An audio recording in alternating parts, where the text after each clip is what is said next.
Halo Sobat Digital, selamat datang di podcast kami yang berjudul Etika Profesi di Era Digital. Di sini kita akan membahas bagaimana teknologi mempengaruhi dunia kerja dan bagaimana kita, terutama generasi muda seperti Gen Z, bisa membangun etika yang kuat di era digital. Bersama saya Arya yang akan menjadi host dan dua narasumber keren kita hari ini, yaitu Cleopas, pakar komunikasi multimedia, dan Wida, seorang profesional HR dengan pengalaman mendalam dalam pengelolaan etika digital. Halo semua, senang sekali bisa ikut ngobrol di podcast ini, terutama topiknya yang sangat relevan, apalagi buat Sobat Gen Z yang hidup di tengah derasnya arus teknologi digital. Halo, Cleo dan Arya, serta Sobat Digital. Terima kasih sudah mengundang saya.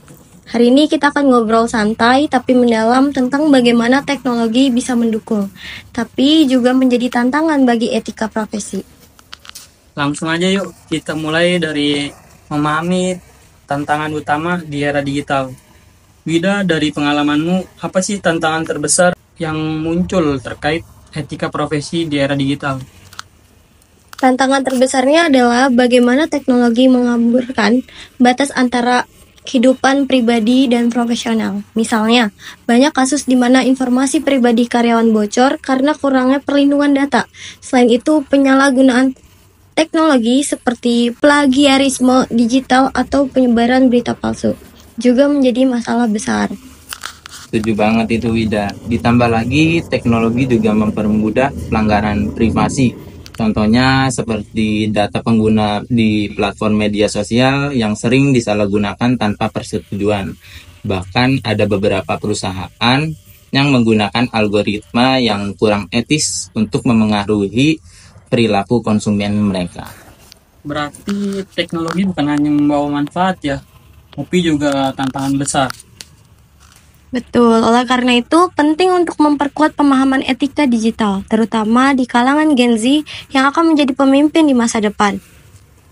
Kalau begitu, mari kita bahas bagaimana teknologi bisa digunakan untuk mendidik generasi muda terkait etika digital.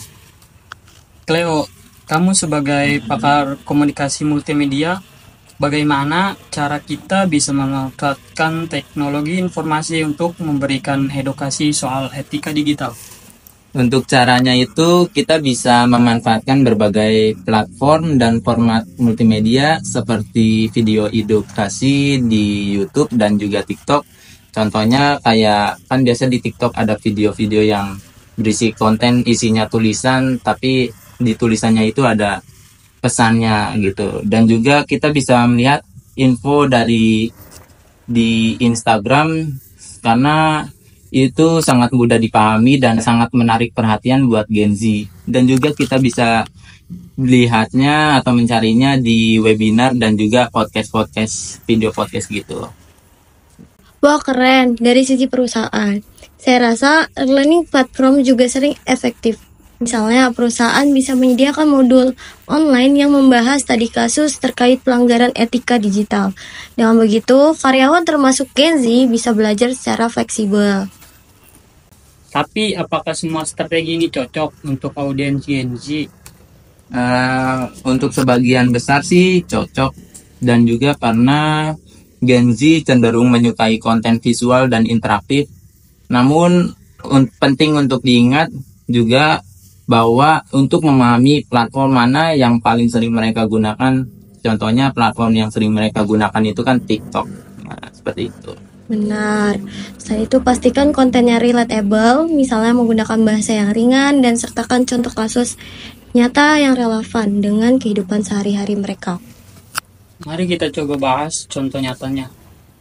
Wida, pernahkah kamu menghadapi kasus pelanggaran etika digital di perusahaan?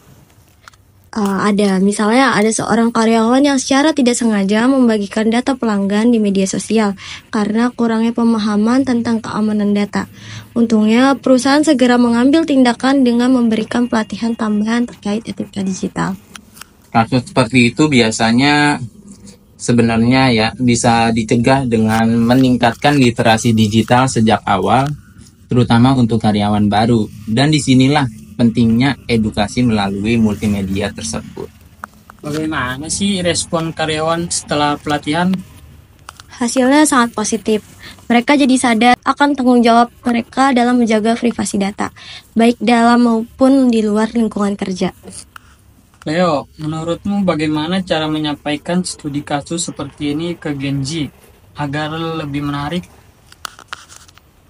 Untuk caranya, kita bisa membuatnya dalam format video animasi atau seri web pendek, dan juga biasanya bisa dalam bentuk video yang berisi tulisan doang seperti itu. Dan jangan lupa tambahkan beberapa elemen humor atau cerita yang emosional untuk menarik perhatian mereka.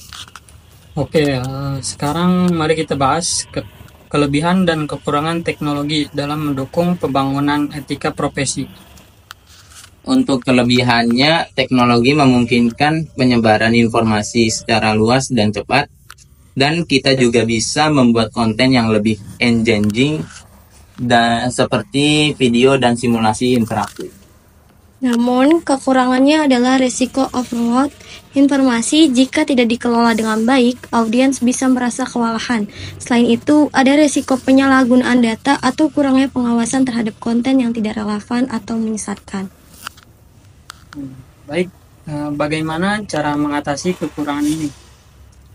Untuk caranya sendiri, kita harus memastikan konten yang disampaikan memiliki kualitas yang tinggi, relevan, dan terstruktur dengan baik.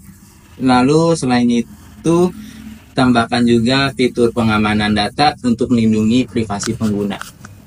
Dan jangan lupa selalu evaluasi aktivitas program yang dijalankan. Gunakan feedback dan audiens untuk terus meningkatkan kualitas konten.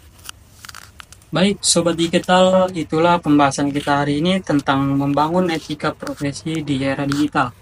Era ini memang penuh tantangan, tapi dengan strategi komunikasi yang tepat, kita bisa menciptakan generasi yang tidak hanya tech savvy, tapi juga memiliki integritas yang kuat.